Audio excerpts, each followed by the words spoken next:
சியானாக்கு எவ்வளோ வயசாகுது? என்ன சின்ன பொண்ணு திடீர்னு சியானாவோட வயசு கேட்குற? கனவே சரியில்லைக்கா. எனக்கு மரம் ஏறிற மாதிரி கனவு கண்டேன். என் மாமியார்ட்ட கேட்டதுக்கு யாரோ வயசுக்கு வர போகிறாங்க அப்படின்னாங்க. நம்ம இதில் எல்லா பிள்ளைங்களும் வயசுக்கு வந்துச்சு, இன்னும் சியானா மட்டும்தானே வரல, அதான் கேட்டேன். நான்லாம் வர்றதுக்கு லேட் ஆகும். அவள் எப்படி இப்படி வருவா? அவள் சின்ன பொண்ணு, வேற யாராவது தான் இருக்கும். நீ வேற சும்மாரு சின்ன பொண்ணு. இப்போ நகை விற்கிற விலைக்கு நகையா வாங்க முடியுது. அவன் வந்து உட்காந்துக்கிட்டா என்ன பண்ணுறது? ஆமாம் ரேவதி, எங்கள் மாமியார் கூட சொல்லியிருக்காங்க இந்த மாதிரி மரம் ஏறிற மாதிரி கனவு கண்டா இப்போ வயசுக்கு வந்துடும் அப்படின்ட்டு. ஏன் நான்லாம் இருக்க வாய்ப்பே கிடையாது. அவள் சின்ன பொண்ணு, அவளுக்கு இன்னும் எதுவுமே தெரியல. என் அண்ணன் பொண்ணு இப்போதான் 5வது படிக்குது, அதுவே வயசுக்கு வந்துருச்சு. சின்ன பிள்ளைம்மா, அதுக்கு போய் என்ன தெரியும்? சும்மா வேற ஏதாவது பேசுங்கக்கா, நீங்க வேற கடுப்பேங்க. சரி, ரேவதி கோவப்படுறாங்க, வேற ஏதாவது பேசலாம். இந்த இழுவை எங்க போயிட்டா காணும்? சீக்கிரம் வாங்க. இதுக்கு இந்த இழுவை இப்படி ஓடி வரா என்னன்னு தெரியலே. இழுவை என்னத்துக்கு இப்படி ஓடி வர? பெரிய பொண்ணு ஆயிட்டா. பொண்ணு, எனக்கு நெஞ்சு வலிக்குது. அவகிட்ட தெளிவா கேளு பொண்ணு.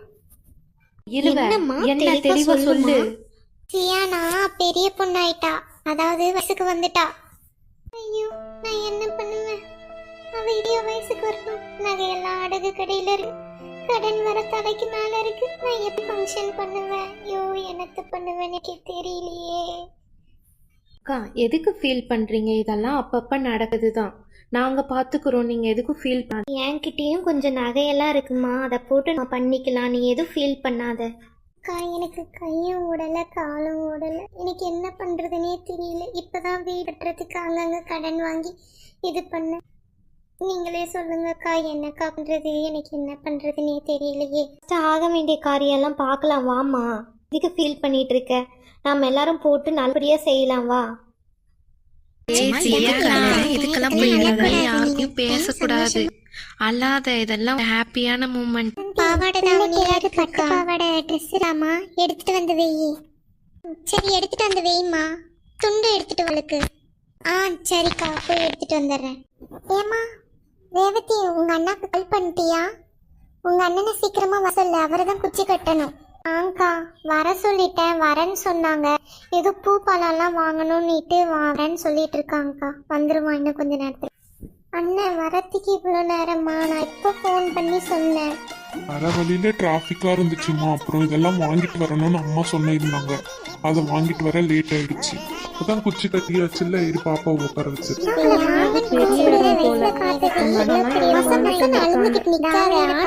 பெரிய பொண்ணா தெரியுற. அத்தை உனக்கு பூ வச்சு விடுறேன். மதனி, அழாதீங்க மதனி, பாத்துக்கலாம். இதெல்லாம் ஒரு விஷயமா? இருக்கிறத நம்மகிட்ட இருக்கிறத சேர்ந்து பண்ணலாம். இதுக்கெல்லாம் அழாதீங்க, எனக்கு இருக்கும். இவர் வேற கத்திக்கிட்டே இருக்கான். போய் யாராவது அவனுக்கு சாப்பிட வைங்கப்பா. என்ன நடக்குதுன்னே தெரியாம அவருக்கும் கத்திக்கிட்டு இருக்கு. வாங்க அண்ணி, சாப்பிட போலாம். அதே ரேவதி அக்கா பாவம், எப்படி ஃபீல் பண்ணுறாங்க, என்ன பண்ணுறது ஏது பண்ணுறதுன்னுட்டு. நம்மெல்லாம் சேர்ந்து ஹெல்ப் பண்ணணும்க்கா கொஞ்சம் அவங்களுக்கு. சின்ன பொண்ணு, இப்போ இருக்கிறவங்கெல்லாம் ரொம்ப கிராண்டாக பண்ணுறாங்க. ஏதோ நம்மளால முடிஞ்சதை நான் செய்யலாம். நான் வயசுக்கு வரும்போது இப்படியெல்லாம் எதுவுமே கிடையாதுக்கா. சிம்பிளாக ஒரு 4 பேருக்கு சொல்லுவாங்க, தனியை ஊற்றி விட்டுட்டு ஸ்கூலுக்கு அனுப்பிச்சிருவாங்க. இப்போ தான் எல்லாம் கிராண்ட் ஃபங்க்ஷன் பண்ணுறாங்க. என்ன பண்ணுறது? இப்போ இருக்கிற பிள்ளைங்கள்லாம் என்ன ஏதுன்னு உடனே அதுங்களுக்கு தெரிஞ்சிருது. எப்படிலாம் ஃபங்க்ஷன் பண்ணோம் அப்படின்னு முன்னாடியே ஏற்பாடு பண்ணி சொல்லிடுதுங்க. கூட சத்யா சோனியாக்கெல்லாம் யாருக்குமே சொல்லலைப்பா. வீட்டாண்ட இருக்கிறவங்களுக்கு மட்டும் சொல்லிட்டு சின்னதாக ஃபங்க்ஷன் பண்ணி முடிச்சிட்டேன். இப்போ இருக்கிறவங்க மண்டபத்தில் வைக்கணும், அதை பண்ணணும், இதை பண்ணணும்ட்டு. நம்ம பிள்ளைங்க ஏதோ சின்ன பிள்ளையிலே அதனால சந்தோஷம். இப்போ ரேவதி தான் என்ன பண்ண போகிறான்னே தெரியல. சரி சின்ன பொண்ணு, நீ எப்படி வயசுக்கு வந்த அந்த கதையை அவர் விடு, கேட்கலாம். ஓ, 9th படிச்சுட்டு இருந்தேன்னு நினைக்கிறேன்க்கா. அப்போ வந்து எங்கள் வீட்டு டிவியில் ஒரு பாட்டு ஓடிட்டு இருந்துச்சு. அன்னைக்கு என் ஃப்ரெண்டு வீட்லையெல்லாம் போய் சுற்றிட்டு எல்லாம் ஆட்டம் போட்டுட்டு, அப்போ கூட ஏதோ ஒரு எக்ஸாம் என்னமோ போயிட்டுருச்சு. நான் லீவில் தான் வந்தேன். போய் எல்லாம் சுற்றி பார்த்துட்டு வீட்டில் வந்து டான்ஸ் ஆடி எல்லாம் பண்ணிட்டேன். அப்புறம் 7 மணிக்கு எனக்கு செம்ம வயிறு தாங்கவே முடியல என்னால். யார்கிட்ட சொல்கிறதுன்னு தெரியல. என் சித்தி கிட்ட சொன்னேன். என் சித்தி இருந்துட்டு என்ன சொன்னாங்கன்னா, சரி போயிட்டு வா அப்படின்னு சொல்லி சொன்னாங்க. போயிட்டு வந்து பார்த்தா எனக்கு ஒன்றுமே புரியல. என்ன எல்லாம் ஏதோ எனக்கு நோய் வந்த மாதிரி வெளியவே வச்சிட்டாங்கக்கா. உள்ளேயே சேர்த்துல எங்க அம்மா. அதை தொடாத இதை தொடாத இவங்கள தொடாத அவங்க தொடாதன்னுட்டு. அதுக்கப்புறம் பார்த்தா எங்க மாமா வந்திருந்தாங்க. பழம் பூவு தட்டு எல்லாம் வாங்கிக்கிட்டு. அப்புறம் பக்கத்து வீட்டுக்காரங்கெல்லாம் சேர்ந்து எனக்கு மஞ்சள் தண்ணி ஊற்றினாங்க.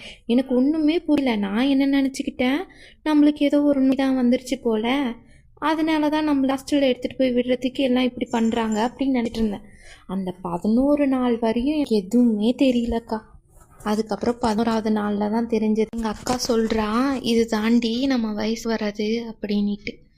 அதுக்கப்புறம் என்னத்தை சொல்ல, மாதம் மாதம் அந்த வழி அனுபவிக்க ஆரம்பிச்சிட்டேன். ஏதோ இப்போ இருக்கிற பிள்ளைங்கள்லாம் 5வதுலேயே வந்துடுதுங்க. எப்படி தான் வயிற்று வலியெல்லாம் தாங்குதுங்களோ தெரியல. இழுவ நீ எப்படி வயசுக்கு வந்த? கதையை சொல்லலாம் கேட்கலாம். இழுக்கிற இழுவுக்கு அந்த 11 நாளே முடிஞ்சு எல்லாரும் கிளம்பிடுவோம். அப்படி இழுப்பா. அவளை ஏன் சின்ன பொண்ணு கேட்குற? இந்தாண்ட ஓடுறதுனால அவளை கவனிக்கவே முடியலக்கா. சாரி, மன்னிச்சுக்கோங்க. டீ காஃபி ஏதாவது குடிங்களா? எல்லாம் எதுவும் வேணாங்க்கா, உட்காருங்க. இப்போதான் மூஞ்சில சிரிப்பே வருது. வச்சிருக்கீங்க? வெள்ளிக்கிழமை வச்சிருக்கேன்க்கா. அப்போ 11 நாள் ஆயிடுது.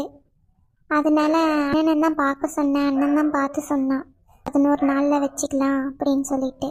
சரிம்மா நாங்களும் போயிட்டு வீடெல்லாம் க்ளீன் பண்ணிட்டு வந்து உனக்கு ஹெல்ப் பண்ணுறோம். என்ன பண்ணுறதுன்னு தெரியாதுக்கா. நீங்கள் தான் பக்கத்துலேருந்து சொல்லி தரணும். எனக்கு இது ஃபஸ்ட் டைமுன்றனால என்ன பண்ணுறதுன்னு தெரியல. இது உட்கார வைக்கணும், அவளுக்கு எப்படி சாப்பாடு தரணும், எதுவுமே எனக்கு தெரியல. கொஞ்சம் வந்து சொல்லி கொடுங்கக்கா. அம்மாலாம் எங்கே போயிட்டாங்க? அவங்கள வர சொல்லலாம்ல. உங்கள் மாமியாரெல்லாம் வர சொல்லலாம்ல. ஃபோன் பண்ணி விஷயத்த சொந்தக்காரங்களுக்கெல்லாம். அப்புறம் வெளியே நம்ம ஃபங்க்ஷன் வச்சுருக்கோம், எல்லாரையும் கூப்பிடணும். அதுக்கப்புறம் வந்துட்டு அவளை யாருமே தொடக்கூடாது. அவள் தனியாக தான் இருக்கும். அவளுக்கு தட்டு எல்லாமே தனியாக கொடுத்துரு, சரியா? ஃபங்க்ஷன் முடிகிற வரையும் இங்கே தான் இருப்பேங்க்கா. நீங்கள் ஒன்றும் ஃபீல் பண்ணாதீங்க, பார்த்துக்கலாம்.